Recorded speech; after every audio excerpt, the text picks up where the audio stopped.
बिस्मिल्लाहिर्रहमानिर्रहीम। अस्सलाम वालेकुम जी, मैं नजमुल हसन बाजवा हूँ।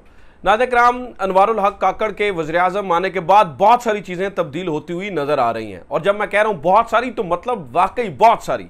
जो कुछ पहले प्लान किया गया, जो कुछ आपने सुना, यानी कि हमने ये सुना कि इमरान खान को नॉकआउट कर दिया गया है, तो अब दोबारा इन्हीं तमाम चोरों लुटेरों के लिए जो है ना वो दोबारा रास्ते बहाल किए जा रहे हैं। हमने ये सुना कि जो शहबाज शरीफ साहब हैं वो एप्पल ऑफ द आई बन चुके हैं, तो दोबारा शहबाज शरीफ साहब आ रहे हैं।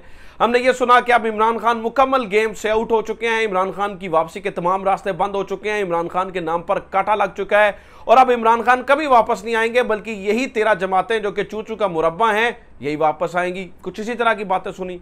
तो अभी मैं आपको खबर दे दूं कि निगरान वज़ीर-ए-आज़म अनवारुल हक काकड़ के आने के बाद ये तमाम चीजें जितनी मैंने आपके सामने मेंशन की हैं, ये सारी की सारी तब्दील हो चुकी हैं।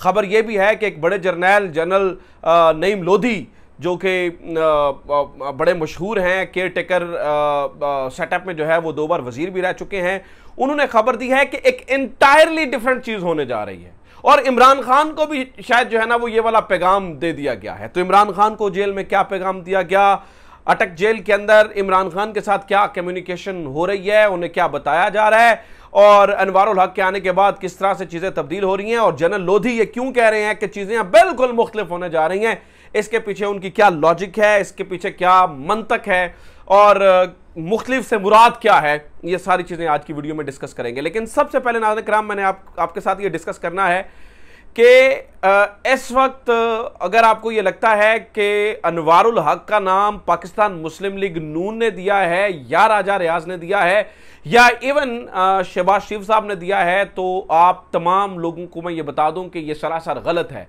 ना इस नाम का पता शहबाज शरीफ को था, ना इस नाम का पता राजा रियाज को था। इन दोनों के लिए ये शौक है। उसकी वजह आपको बताता हूं। इस नाम को देने से पहले, यानी कि जब कल ये डिस्कस हुआ और ये नाम सामने आ गया, अनवारुल हक काकड़ जो है ना वो वज़ीर-ए-आज़म बन गए, यानी कि उनका नाम आ गया, उससे पहले कल सुबह शहबाज शरीफ साहब कुछ जर्नलिस्ट से मिले थे।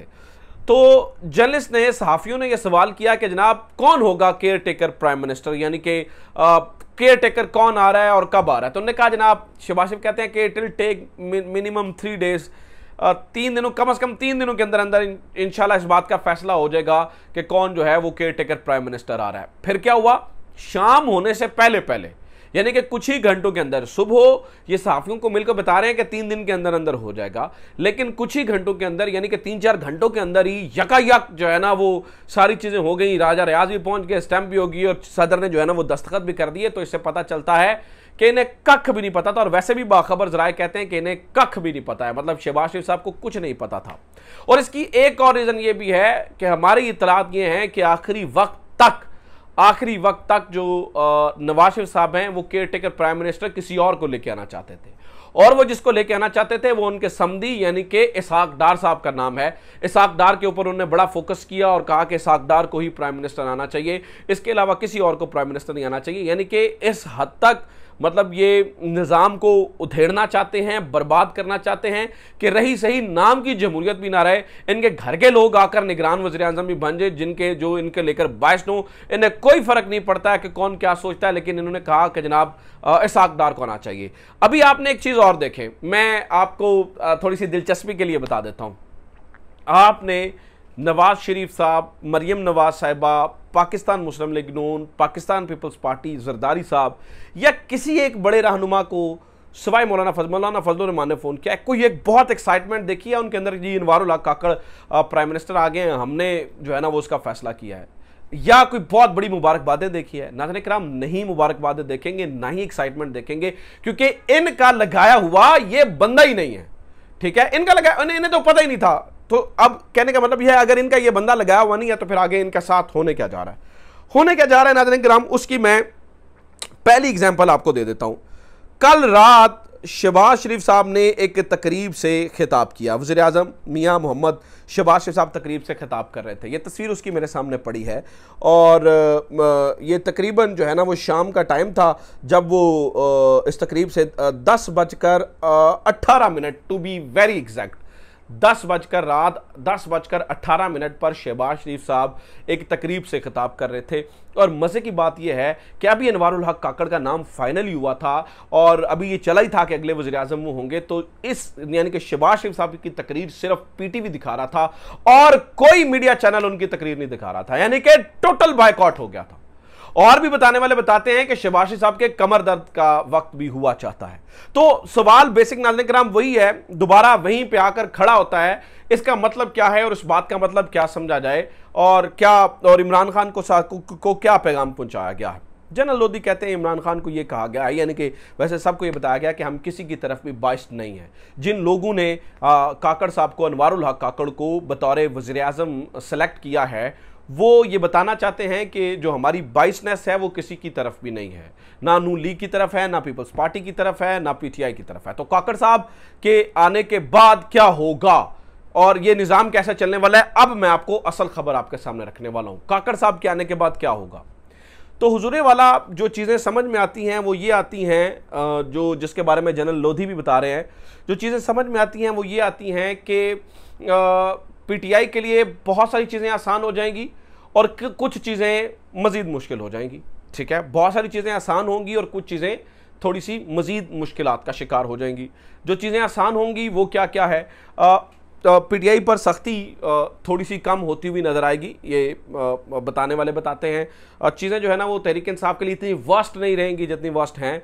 इमरान खान साहब को भी कुछ ऑप्शंस दिए जा रहे हैं। एक तो ने कहा जा रहा है कि आप पार्टी से जो है ना वो थोड़ी देर के लिए किनारा कशी इख्तियार कर लें, जैसे मियां नवाज शरीफ साहब पार्टी से बिल्कुल अलग है, आप ठीक है इन कॉन्टैक्ट हैं, लेकिन आप अल्लाह अल्लाह करें पार्टी से अलग हो जाएं और पार्टी अपने पार्टी के लोगों को हैंड ओवर कर दें। तो कुछ जो है ना वो कहा जा सकता है, ये तो खैर पुराना मुतालबा, और वही जो पुराने मुतालबे इमरान खान से किए जा रहे हैं वो दोबारा जो है ना वो एक दफ़ा किए जा रहे हैं। लेकिन यहाँ पर जो चीज़ ख़तरनाक है, जो कि तमाम लोगों के लिए ख़तरनाक है इंक्लूडिंग पीटीआई, वो ये है कि काकड़ साहब के आने का मतलब ये है कि वो मिनिमम 6 महीने और ज़्यादा से ज़्यादा 3 साल के लिए आए हैं।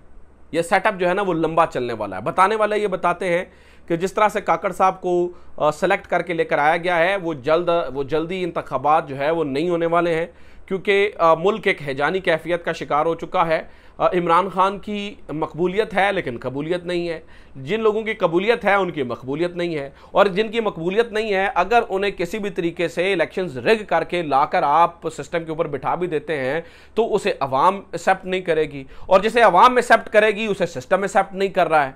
यानी कि फंस गई है गोटी, यानी जिसे लोग देखना चाहते हैं उसे निज़ाम नहीं देखना चाहता, और निज़ाम जिन लोगों को लाना चाहता है, जो फेवरेट बच्चे हैं, उनको लोग नहीं देखना चाहते। तो अगर लोगों की मन मंशा और मर्जी के खिलाफ उन्हीं लोगों को दोबारा ले आया जाता है तो प्रॉब्लम यहां पर यह होती है कि एक इंस्टेबिलिटी जो पहले से इस मुल्क के अंदर है वो मजीद तवालत का शिकार हो जाएगी, मजीद चीजें जो है ना वो तवील होती हुई चली जाएंगी, जो कि एक बहुत बड़ा इंपैक्ट डाल सकती है। तो लिहाजा एक दरमियाना रास्ता बताने वाले बताते हैं कि दरमियाना रास्ता रखा गया है, और इसी के बारे में जनरल लोधी के बारे में मैं आपको बता रहा हूं ना, क्योंकि वो बता रहे हैं एक दरमियाना रास्ता शायद जो है ना वो सोचा गया, और वो दरमियाना रास्ता यही है कि 2-3 साल के लिए 6 महीने से लेकर 2-3 साल तक एक सेटअप लेकर आया जाए जो कि जिसका किसी सियासी जमात से ताल्लुक ना हो, और वो एक टेक्नोक्रेट काइंड ऑफ सेटअप हो, और वो इस निज़ाम को चलाए। बहुत सारी चीज़ें जो है ना वो प्लान की गई हैं, जैसे ज़राअत की चीज़ें प्लान की गई हैं, जैसे मादनियात की चीज़ें प्लान की गई हैं, जैसे इन्वेस्टमेंट के लिए बहुत सारी चीज़ें की जा रही हैं। तो वो जो प्लान बना है और जिसको अस्करी क़यादत ने प्लान बनाया है, उसको एग्जीक्यूट करने के लिए मतलब एक ऐसा सेटअप चाहिए जो कि मुल्क को इस दलदल से निकाल सके, और दलदल से निकालने के बाद जब चाहे वो इंतखाबात जो है ना वो फिर 6 महीने के बाद या साल 2 साल के बाद इंतखाबात हों और ये चीज़ें हो जाएं। लेकिन इससे होगा ये नाज़रीन किराम कि सोसाइटी उसके अंदर कितनी रेजिस्टेंस दिखाती है, अब ये मैटर करता है। अगर सोसाइटी ने इस प्लान के तहत रेजिस्टेंस दिखाई, क्योंकि ये खबर इमरान खान के लिए तो कतई अच्छी नहीं है, बिल्कुल भी अच्छी नहीं है कि इमरान खान को साल 2 साल इंतज़ार करना पड़े और चीज़ें इस तरह से ना चलें। ये ख़बर इमरान खान के लिए तो अच्छी तो नहीं है, लेकिन ये नाज़रीन किराम उन लोगों के ख्वाबों के ऊपर भी पानी फेरने के मुतरादिफ है जिन्होंने शेरवानियाँ सिलवाने के लिए दे दी थी, जिन्होंने नाप दे दिए थे, जो कि अपनी काबीना सेलेक्ट कर रहे थे, जो कि पैसा खर्च रहे थे। यानी अब देखें ना, जरदारियों को, शरीफों को मौत पड़ी हुई है इस टाइम। मतलब टू बी वेरी एग्जैक्ट मैं आपको लिटरली बताऊं तो उन्हें समझ नहीं आ रही कि हुण की होया है। यही बात इमरान खान कहता था कि आप जमहूरियत को डिरेल कर रहे हैं। ठीक है, इमरान खान कहता था कि मेरे से तो तुम दुश्मनी निकाल लोगे, जो मेरे साथ कर रहे हो वो तो कर ही रहे हो, लेकिन तुम लोग जमहूरियत को पटरी से उतार दोगे। नाज़रीन किराम, जिन लोगों ने मिसाक के जमहूरियत किया था, उन्होंने जमहूरियत की पीठ में छुरा घोंप दिया है। और इस सारी सूरत हाल के सिर्फ और सिर्फ जो है ना, वो जिम्मेदार यही लोग हैं जो चूं चूं का मुरब्बा और वो ये सारी पार्टियां थी। मैं तो कहता हूं चलें 6 महीने का इलेक्शंस कहा जा रहा है, 6 महीने इलेक्शंस नहीं होंगे, 6 महीने के बाद भी हो जाएं सही, क्योंकि 6 महीने साल जितनी भी लोगों के दिलों के अंदर इमरान खान घर कर चुका है। ऐसा मुमकिन नहीं है कि आप इलेक्शंस को थोड़ा सा इधर उधर करें तो लोग जो है वो इमरान खान का नाम भूल जाए। आप देखिए कि इमरान खान की गवर्नमेंट को गए हुए तकरीबन अब 1.25 साल, 17-18 महीने इन्होंने गवर्नमेंट की है ना जी, तो 17-18 महीने हो गए हैं। 17-18 महीने ये गवर्नमेंट करके, तो क्या 17-18 महीनों के अंदर इमरान खान लोगों के दिलों से निकल गया? नहीं निकल सका। तो क्या आप 6 महीने बाद, साल बाद, या आप 2 साल के बाद ये तस्वुर करते हैं कि इमरान खान लोगों के दिलों से निकल जाएगा? मुझे लगता है कि इमरान खान की मकबूलियत और ज़्यादा हो जाएगी। हाँ, हो सकता है ये जो मौजूदा सेटअप है, ये काकड़ साहब का जो सेटअप है, ये कोई इकोनॉमिक सिचुएशन थोड़ी सी बेहतर कर दे, लेकिन जब भी वोट्स की बात होगी, जब भी पर्ची की बात होगी डब्बे के अंदर डालने के, तो लोगों के ज़हनों के ऊपर एक ही नाम है, and that is Imran Khan. उसके बाद कुछ भी नहीं है। ठीक है, और भी बहुत सारी चीज़ें हैं। कुरैशी साहब के ऊपर भी बहुत ज़्यादा सवालात उठाए जा रहे हैं, क्योंकि कहा जा रहा है कि कुरैशी साहब भी कुछ ना कुछ शायद सेटिंग कर रहे हैं। तो कुरैशी साहब व्हाट इज़ अप टू, ये एक और मामला है। उसके बारे में कुछ मैं मज़ीद चीज़ें कंफर्म कर रहा हूँ, कंफर्म करता हूँ तो बताता हूँ। अपना ख्याल रखिए। खुदा हाफिज़। पाकिस्तान जिंदाबाद।